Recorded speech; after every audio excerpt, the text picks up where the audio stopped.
হেই everyone, আসসালামু আলাইকুম। আজকের ব্লগটা একটু কষ্টের, কেননা আজকে আমার সাথে অনেক কাহিনী ঘটে গেছে। সো আমি বাসা থেকে বের হইলাম, বের হয়ে আমি রিক্সা খুঁজতেছিলাম, খুঁজতে খুঁজতে হঠাৎ আমাদের বাজারের মধ্যে দেখি ছোটোখাটো পরিসরে একটা মেলা বসছে। তো আমি মেলাটা একটু গেলাম, যাই দেখলাম মনে হচ্ছে পুরো এলাকার মানুষজন এই মেলায় উপস্থিত। ওই পাশে আরও আছে, চেয়ার খেলা হচ্ছে, তো ওই জন্য গোল হয়ে সবাই দাঁড়িয়ে খেলা দেখছে।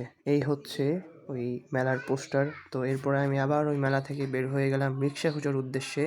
ফাইনালি অনেক খোঁজাখুঁজির পরে একটি রিক্সা পেলাম। তো এই রিক্সাতে করে আমি চলে যাচ্ছিলাম জিয়া পার্কে। এই হচ্ছে জিয়া পার্কের রাস্তা, খুবই সুন্দর।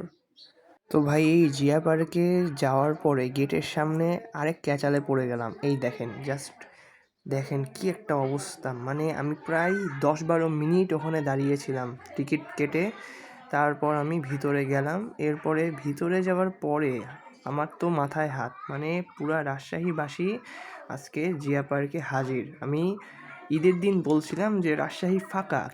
তো ভাই, এই কথাটা বলাই আমার সব থেকে বড় ভুল হয়ে গেছে। জাস্ট দেখেন কত মানুষ, কেউ বসে আছে, কেউ দাঁড়িয়ে আছে, ছোট বাচ্চারা খেলাধুলা করছে, একদিকে ভালোই লাগছিল দেখতে।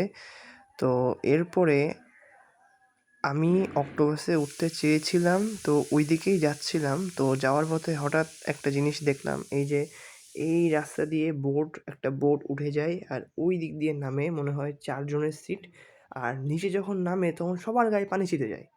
এই জিনিসটা আমার অত ভালো লাগেনি। তো এরপরে আমি অক্টোপাসের দিকে যাচ্ছিলাম, যাওয়ার পর আমি এমন লম্বা লাইন, টিকিট কাটার ওখানে লাইন নেই, বাট টিকিট কেটে এসে লাইন ধরা লাগছে। এত লম্বা লাইন, মানে মনে হয় একটা ট্রেনের বগিও এতটা বড় হয় না।